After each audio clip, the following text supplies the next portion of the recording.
Hello everyone. Hi beautiful people, welcome back. Hope everybody is doing fantastic wherever you are in this world. Happy Tuesday.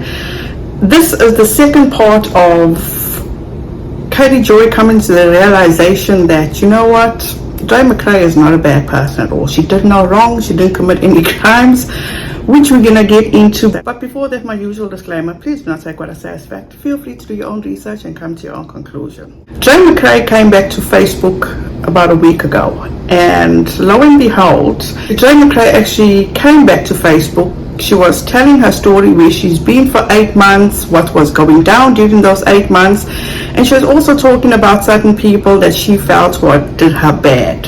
She also mentioned on how some YouTubers sent her an email to apologize, something to that effect, which I was a bit like, okay, she's not mentioning names, so why bother? So lo and behold, Katie Joy comes onto her Facebook after doing voiceovers for that entire week because apparently she had a cold which she got from her son. So she took it upon herself to come face to face and tell people to leave ANDREA McCRAY alone. If you don't appreciate or you don't like her, if she triggers you, don't watch her. I made the video yesterday refreshing people's memory about where Katie Joy started with the story to where she's at now. But a lot of things also came back to my mind. Is that why now? Why is Katie Joy changing her tune? It just does not add up.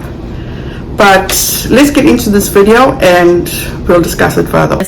Because I get updates or questions from so many of you on a daily basis. I'm here to just say, like, I will not typically be covering this. I posted what I posted in a long page, but she went live last night. She's been live most this afternoon, just sharing her updates. And I've already noticed that there's just a ton of hate already directed towards her. I refrained from honestly having anything to do with the story after August. I stopped any of my negative posts and I retracted everything and I removed my videos from YouTube and I didn't report on the story. I didn't want to add any fuel to the fire. I just want to stand up for her in that it's not easy to have a loved one that's going through something like what Vaughn is going through. And when you have a loved one that's sick and you have someone that's in the hospital or that's, a long-term care facility, you're never going to know what it feels like to be that person unless you're in that situation. You're never going to know the decisions that they have to make. You're never going to be privy to all the information that happens in those situations. You'll never have all of the details from the doctors, from the nurses. You will just literally never know.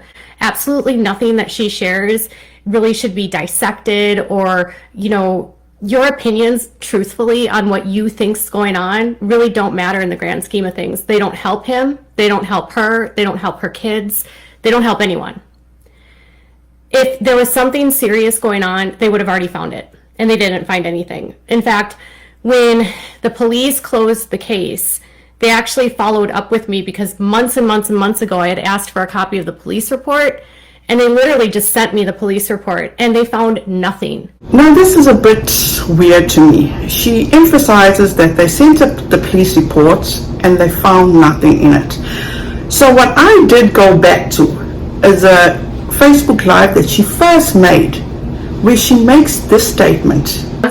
Also, when it comes to being able to help the police, I'm sure that the police would be looking for any direct knowledge of anything that happened that day or direct knowledge that someone has about the relationship or direct information that can help lead to information about what happened that day.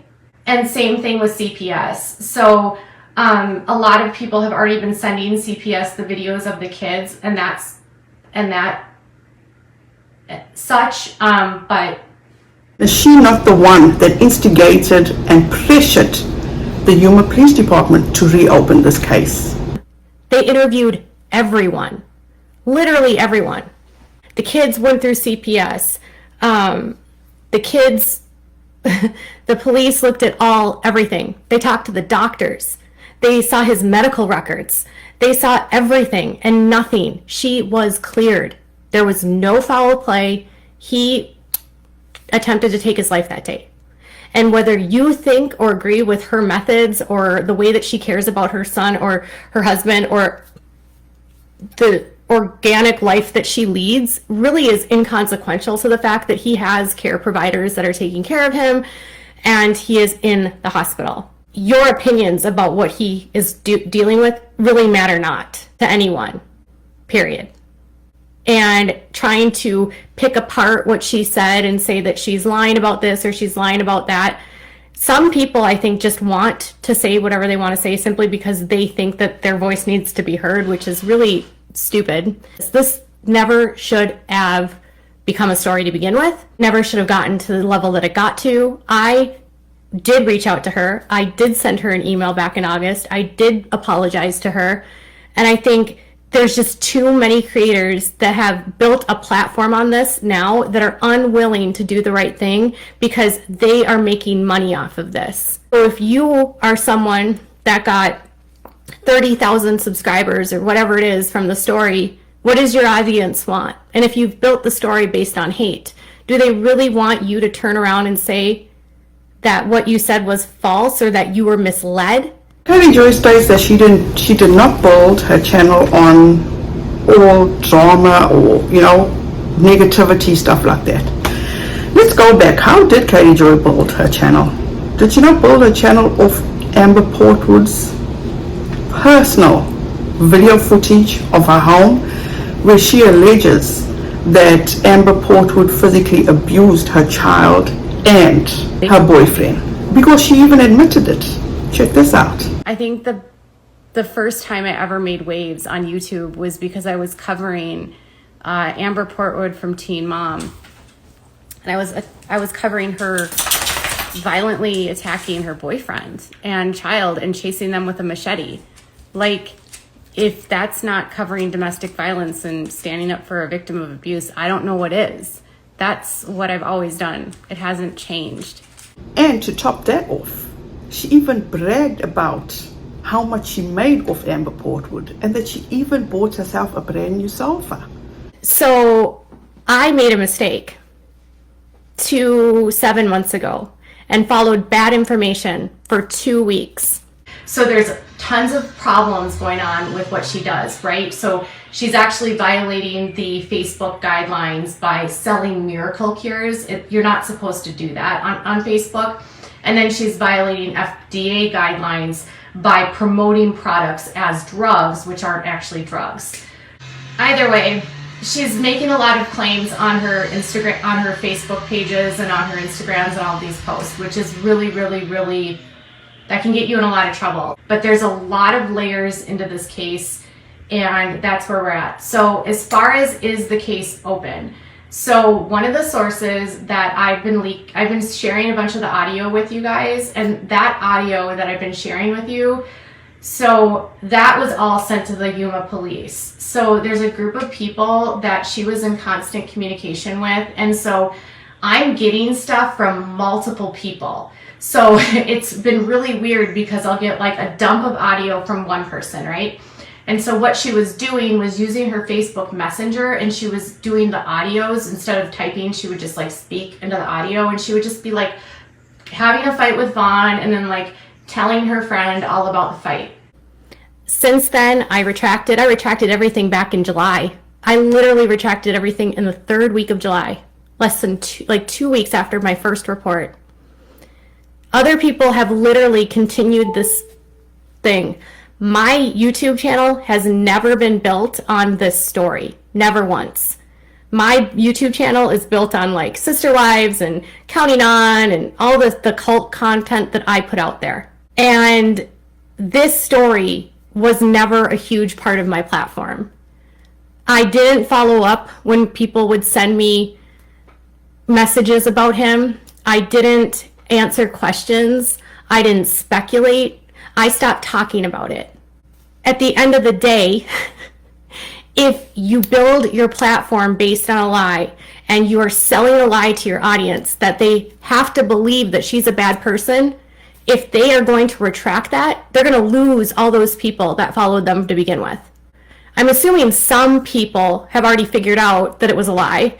I'm assuming some people have already realized that what was put out there was not true. And the problem was it was being fed to everyone by his estranged family members. So let's talk about Miss Letitia and what Katie Joy has done to Miss Letitia.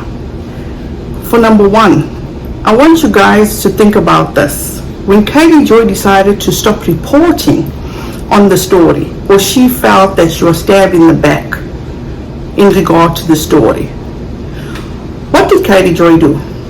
Katie Joy, and it's the clip is in my previous video, recruited Unirock to actually go after Molly Golightly, Justice for All, LB, anybody else? No, I think those were the main three. Okay. Also, has anybody witnessed Katie Joy go on anybody else's panel, talk to any small YouTubers? No. But when Nonsense on the Web came along, she was also eager and willing to go on a panel and give her side of the story. Why? Because Nonsense on the Web was also part and parcel of degrading, humiliating, and dragging Miss Letitia. So my question is, did Katie Joy actually find Nonsense on the Web on Facebook and actually convince her to come to YouTube? Because it's just weird, so weird, that all of a sudden this nobody that just came to YouTube had access to Katie Joy. Katie Joy answered questions for her. Very weird. Estranged family members that he didn't have communication with. Strange family members? Really, Katie Joy? Because this video, which I'm going to link down below, I linked it yesterday. Please, this is so enlightening. VADA did an awesome job. She really did her research. You guys gonna go watch it yourself. I'm not gonna take any views away from whoever downloaded this. I think it was on Molly's channel. Please go and watch this. So enlightening and so truthful. So anyway, going back to Katie Joy says estranged family members. In that live on Molly Golightly's channel, Miss Wynette made 2 comments stating that Marvon did reach out to his dad. He needed help, something to that effect. And I can't remember the other comment, but I'll insert it here. So they weren't that estranged, Katie Joy, but just to suit yourself, to make yourself feel better, you gotta put in your spin.